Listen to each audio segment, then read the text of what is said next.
இப்போ நம்ம பார்க்க போற டாபிக் பேர் வந்து டிஸ்கிரிமினேட்டிவ் அண்ட் ஜெனரேட்டிவ் மாடல்ஸ். நீங்க நினைக்கிற மாதிரி டிஸ்கிரிமினேட்டிவ்னா வந்து நம்மள டிஸ்கிரிமினேஷன் பண்றாங்க அப்படின்லாம் நினைச்சிடாதீங்க. ஜெனரேட்டிவ் அப்படின்னா வந்து இதை உருவாக்குறாங்க அப்படின்னு நினைச்சிடாதீங்க. ஓகே, இந்த டிஸ்கிரிமினேட்டிவ் வந்து எப்படின்னா ஒரு விஷயத்த சொல்றது, இன்னொரு விஷயத்த உருவாக்குறது. ஓகே, அதுதான் இந்த இடத்துல நம்ம பார்க்கறது. ஓகே, ஃபர்ஸ்ட் டிஸ்கிரிமினேட்டிவ் என்னன்னு பார்த்துருவோம். டிஸ்கிரிமினேட்டிவ் மாடல் அப்படின்னா வந்து கண்டிஷன் ப்ராபபிலிட்டி. ஓகே, இதுதான் அப்படின்னு டிஸ்கிரிமினேட் பண்ணிட்டு இதுதான் இப்படிதான் இப்படிதான் இப்படிதான் இப்படிதான் நம்ம வந்து சொல்லி கொடுத்துட்டு கண்டிஷனல் ப்ராபபிலிட்டிஸை வச்சு யூஸ் பண்ணி என்ன ப்ரெடிக்டும் கிளாஸிஃபை பண்ணி அதை வந்து நமக்கு என்ன பண்ணோம், கரெக்டா output y based on the x input. ஒரு எக்ஸ் இன்புட்டா கொடுத்தீங்கன்னா அதுக்கு ஒய் அவுட்புட் என்ன வரணும் அப்படின்னு அது ப்ரெடிக்ட் பண்ணணும் அல்லது கிளாஸிஃபை பண்ணணும். பண்ணி கொடுக்கறதுக்கு பேர் தான் என்ன சொல்லுவோம்னா டிஸ்கிரிமினேட்டிவ் மாடல் அப்படின்னு சொல்லுவோம். ஏன்னா எல்எல்எம்ல இது ரொம்ப முக்கியமானது. என்ன மாதிரி மாடல்ல இது உருவாச்சு அப்படின்னு தெரியணும்.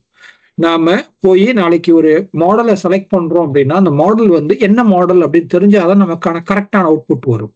ரைட், அதனால இது ரொம்ப முக்கியம். So take input. Okay, sentence, photos, sensor reading இது எல்லாத்தையுமே இன்புட்டா எடுத்துக்கலாம். Okay, focus on label or outcome. So label, இப்போ ஒரு சில வேர்டிங்ஸை வச்சு இது ஸ்பேம் இமெயில் இல்லை இது நாட் ஸ்பேம் இமெயில், இல்லை ஃபோட்டோவை வச்சு இது கேட்டு டாக் அப்படின்னு அந்த அதில் இருக்கக்கூடிய கேப்ஷனை வச்சு அதை கண்டுபிடிச்சு சொல்லலாம். ஸோ டிசிஷன் வந்து பவுண்டரி வந்து அந்த கேட்டகரிக்கு வந்து தான் இருக்கும். டிஃப்ரெண்ட் டைப் ஆஃப் இதுக்கு டிஃப்ரெண்ட் டைப் ஆஃப் டிசிஷன்ஸ், ஆனால் ஒரு பவுண்டரிக்குள்ள தான் இருக்கும். அல்காரிதம் பார்த்தோம் அப்படின்னா வந்து இது வந்து யூஸ் பண்ணுறது லாஜிக்கல் ரெக்ரெஷன் ஆஃப் அல்காரிதம் தான் இது யூஸ் பண்ணும். ஓகே, அல்லது டிசிஷன் ட்ரீ அப்படின்னு சொல்லலாம். Okay, decision tree. So deep learning map அப்படின்னு ஒன்று இருக்கு. டீப் லேர்னிங்லேயே அந்த இன்புட்டை வச்சுட்டு லேபிளை வச்சு அதை வச்சு ப்ரெடிக்ட் பண்ணி அதை எடுத்துட்டு போறதுக்கான வாய்ப்பும் நமக்கு இருக்கு.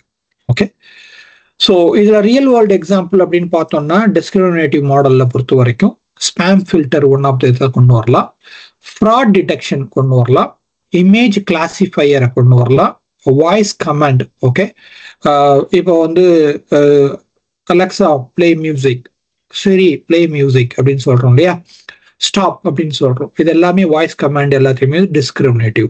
ஓகே, ஸோ இப்போ சிம்பிளா சொல்லணும் அப்படின்னா ஒரு நைட் கிளப் போறீங்க, அங்க வந்து பவுன்சர் இருக்காங்க. ஓகே, அவங்களுக்கு தெரிஞ்சதுல என்ன, ஹோஸ்டோட பார்ட்டி யாரு அப்படின்னு தெரிஞ்சிருக்கும். அவங்கள மட்டும்தான் அவங்க ட்ரெயின் பண்ணியிருப்பாங்க. அவங்கள டக்குன்னு என்ன பண்ணுவாங்க, அவங்கள மட்டும்தான் அலோவ் பண்ணுவாங்க. வேற யார் இருந்தாலும் அவங்கள எடுத்துருவாங்க. ஃபார் எக்ஸாம்பிள் இன்னைக்கு ஒரு ஸ்டார் வராரு அப்படின்னா பவுன்சர் சுத்தி இருக்காருன்னா அவருக்கு தெரியும் யாரை விடணும் யாரை விடக்கூடாது அப்படின்னு. அதுக்கு தகுந்த அது மாதிரி தான் அவங்க ட்ரெயின் பண்ணியிருப்பாங்க. ஸோ அதுதான் நம்ம என்ன சொல்றோம்னா வந்து discriminate judge. Okay, based on what they have created. Okay, அதுக்கு பியாண்டா அவங்களுக்கு பண்ண தெரியாது. ஓகேயா, அவங்க எதுக்காக உருவாக்கப்பட்டதோ அதை மட்டும் செய்யறது தான் வந்து டிஸ்கிரிமினேட்டிவ் மாடல். ஜெனரேட்டிவ் மாடல் அப்படின்னா என்ன, ஒன்று ஒரு விஷயத்த ப்ராபபிலிட்டியை உருவாக்கி அந்த ப்ராபபிலிட்டிக்கு பேஸ் பண்ணி நம்ம கொடுக்குற இன்புட்டை அண்டர்ஸ்டாண்ட் பண்ணி அதுக்கு தகுந்த மாதிரி டேட்டாவை ஸ்ட்ரக்சர் பண்ணி புது விஷயத்தை உருவாக்கி கொடுக்கறதுக்கு பேர் தான் என்ன பண்றோம், ஜெனரேட்டிவ் மாடல் அப்படிங்கிறோம். இன்னைக்கு நாம பார்க்கக்கூடிய ஜெனரேட்டிவ் ஏஐ வந்து இந்த ஜெனரேட்டிவ் மாடல் பேஸ் பண்ணி தான் நமக்கு ஒர்க் ஆகுது. Okay, it's learn pattern from real data. Okay, image, text, ஸ்பீச்ல இருந்து ரியல் டேட்டால இருந்து வருது. இதுல வந்து input and output X and Y ஓகேயா எடுத்துட்டு நம்ம இது பண்ண முடியும். அப்புறம் நியூ டேட்டாவை நமக்கு உருவாக்கும். அதே மாதிரி நியூ டேட்டாவிலேருந்து லேர்ன் பண்ணிக்கவும் முடியும். அதான் இது பேசிக்காக யூஸ் பண்றது நியூரல் நெட்வொர்க்கு தான் வந்து நம்ம யூஸ் பண்ணி இதுல கொண்டு வரோம். டீப் ஜெனரேட்டிவ் கேப்பபிலிட்டிஸ் வந்து இதுல இருக்கு. இப்போ நம்ம இதுக்கு ரியல் எக்ஸாம்பிள் சொல்லணும்னா சாட் ஜிபிடி. அது வந்து டெக்ஸ்ட்டுக்கு நமக்கு ஃபுல்லாவே சாட் ஜிபிடி வந்து நமக்கு வருது. டாலி வந்து இமேஜுக்கு இருக்கு. டீப் ஃபேக் வீடியோ நீங்க கேள்விப்பட்டிருப்பீங்க. இன்னைக்கு நிறைய பேர் வந்து டீப் ஃபேக் வீடியோ யூஸ் பண்ணி தான் இன்னைக்கு வந்து ஃப்ராட் நிறைய பண்றாங்க இல்லையா. அது. அப்புறம் வாய்ஸ் குளோனிங் யூஸ் பண்ணி இது பண்றாங்க. அப்புறம் டேட்டா ஆர்குமெண்டேஷன், ஒரு டேட்டாவை யூஸ் பண்ணி எம்ஆர்ஐ ஸ்கேனு அது எல்லாத்தையுமே வந்து நமக்கு எடுத்துட்டு வந்து சொல்றக்கூடிய விஷயங்கள். ஓகே, அதை வந்து ட்ரெயின் பண்ணி அதுல இருக்கக்கூடிய டிஃபரன்ஸ் எல்லாத்தையுமே கொண்டு வந்து இதுல இருக்கு. ஓகே, பேசிக்கா என்னன்னா ஒரு ஸ்டூடெண்ட் வந்து தௌசண்ட்ஸ் ஆஃப் பெயிண்டிங்கை வந்து அண்டர்ஸ்டாண்ட் பண்ணி அதை கிரியேட் பண்ணிட்டு அவன் வந்து ஒரு ஓனா ஒரு மாஸ்டர் பீஸ் கிரியேட் பண்ணானா எப்படி இருக்கும்.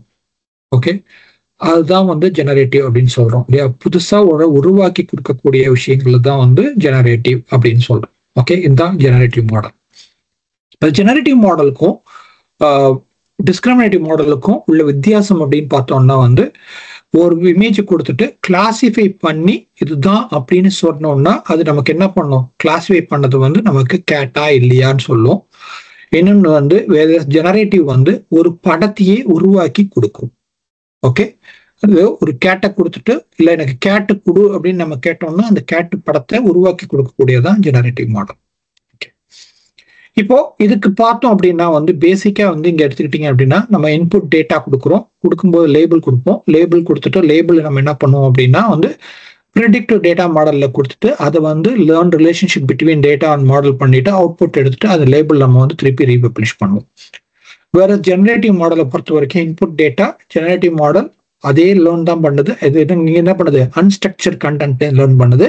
அவுட்புட் வந்து என்ன, நியூ டேட்டாவா வருது. ஓகே, இதுதான் வந்து அந்த டிஸ்கிரிமினேட்டிவ் மாடலுக்கும் ஜெனரேட்டிவ் மாடலுக்கும் உள்ள வித்தியாசம். இப்போ இதே அடுத்த டாபிக் அப்படின்னு நம்ம